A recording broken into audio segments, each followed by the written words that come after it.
students.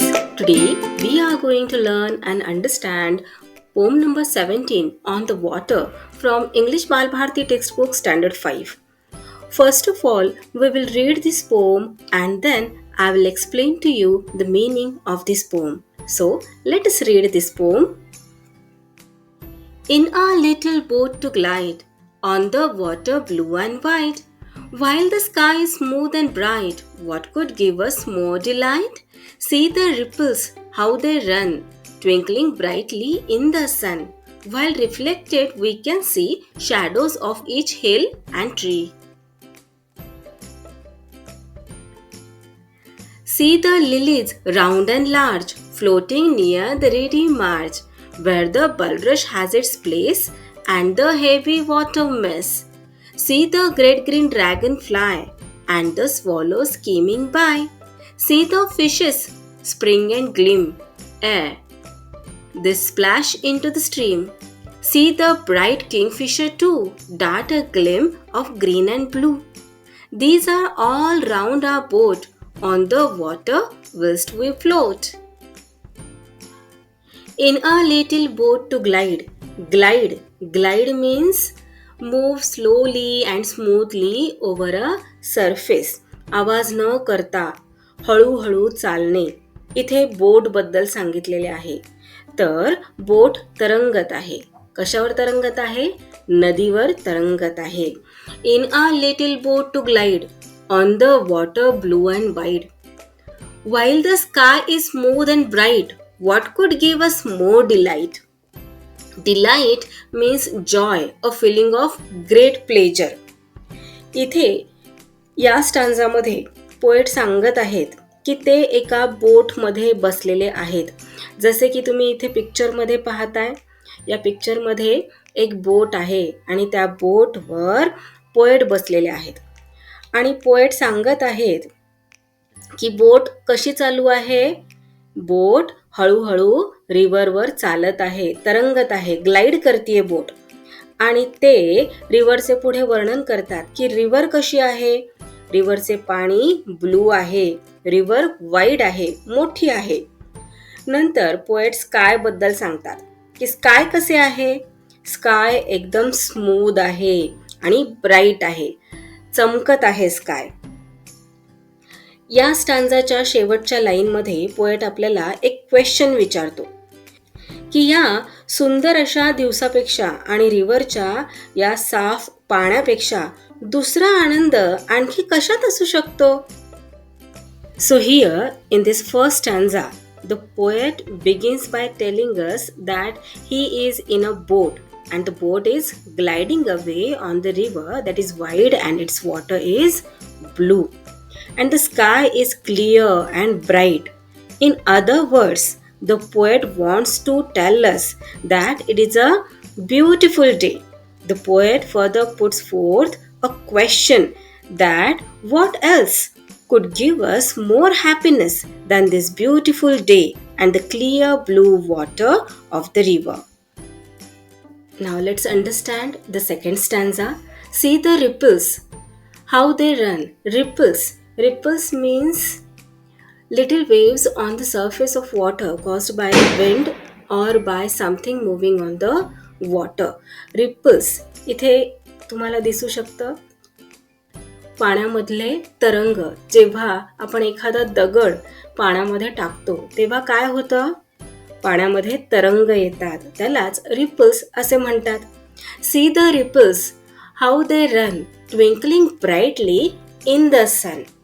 While reflected, we can see shadows of each hill and tree. Reflected means shown in the water. प्रतिबिंब, आपल्याला पाण्यामध्ये एखाद्या वस्तूचं दिसत असतं, त्याला काय म्हणतात? प्रतिबिंब. पाण्यामध्ये आपण नदीच्या किनारी जर एखादं झाड असेल तर त्या झाडाचं प्रतिबिंब आपल्याला पाण्यामध्ये दिसतं, त्यालाच रिफ्लेक्शन असे म्हणतात. तर इथे पोएट सांगत आहे की रिपल्सला बघा, तरंगांना बघा. रिपल्स कसे तयार होत आहेत आणि ते कसे पाण्यामध्ये पुढे पुढे सरकत आहेत.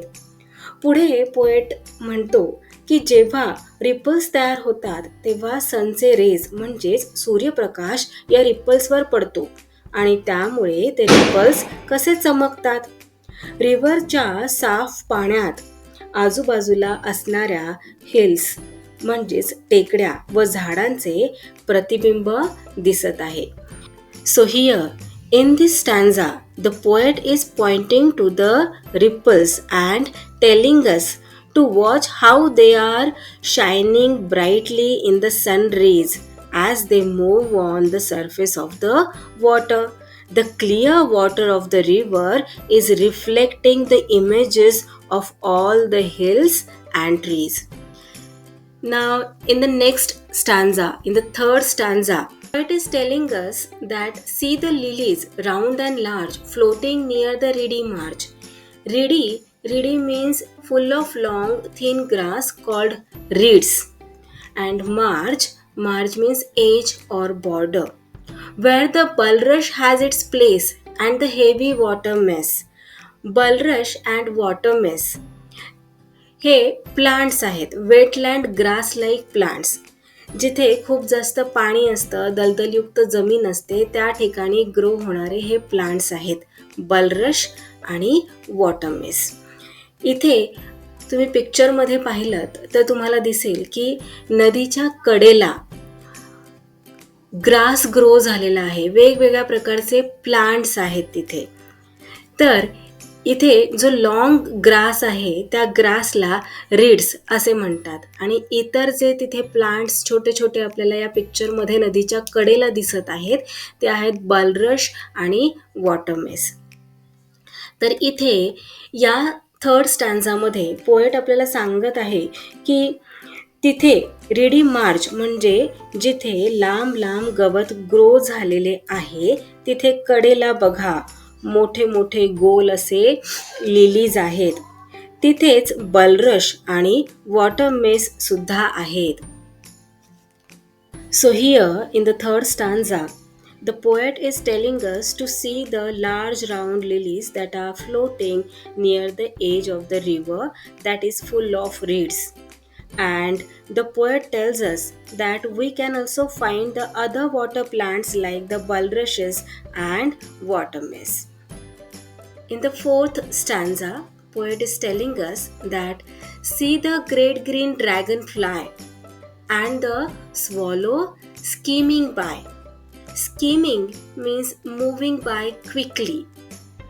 See the fishes spring and gleam.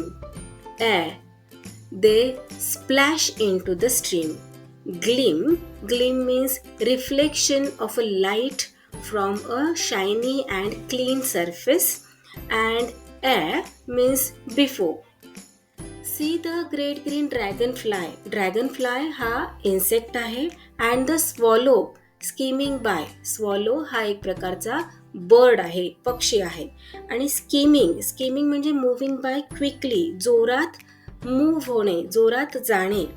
तर इथे पोएट सांगत आहे की ड्रॅगन बघा आणि स्वॉलो बर्डलाही बघा जे रिव्हरवर इकडून तिकडे जोरजोरात फ्लाय करत आहेत. ड्रॅगन फ्लाय तुम्हाला सगळ्यांनाच माहीत आहे की ती जोरात इकडून तिकडे तो फ्लाय करत असतो. तर ड्रॅगन फ्लाय आणि स्वॉलो नावाचा जो बर्ड आहे ते रिव्हरवर फ्लाय करतायत आणि जोरात फ्लाय करून जात आहेत. तर पोएट इथे सांगत आहे की पटकन त्या ड्रॅगन फ्लाय आणि स्वॉलोला बघा. C the fishes spring and gleam ere they splash into the stream. पुढे पोएट सांगत आहे की जसे इथे आपल्याला या पिक्चरमध्ये दिसत आहे की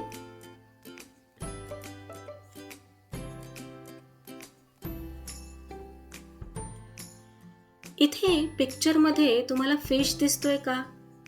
तो पाण्यातून वर आलेला आहे आणि फिश जेव्हा पाण्यातून वर आलेला आहे तेव्हा तो आता शाईन करत आहे आणि तो पुन्हा पाण्यामध्ये डुबकी घेत आहे, पुन्हा पाण्यामध्ये जात आहे. तर इथे पोएट काय सांगत आहे? See the fishes spring and glimmer they splash into the stream. फिशला पुन्हा पाण्यामध्ये डुबकी घेण्याआधी त्याला बघून घ्या. So here the poet is now pointing at the dragonfly and the swallow that are skimming the water of the river.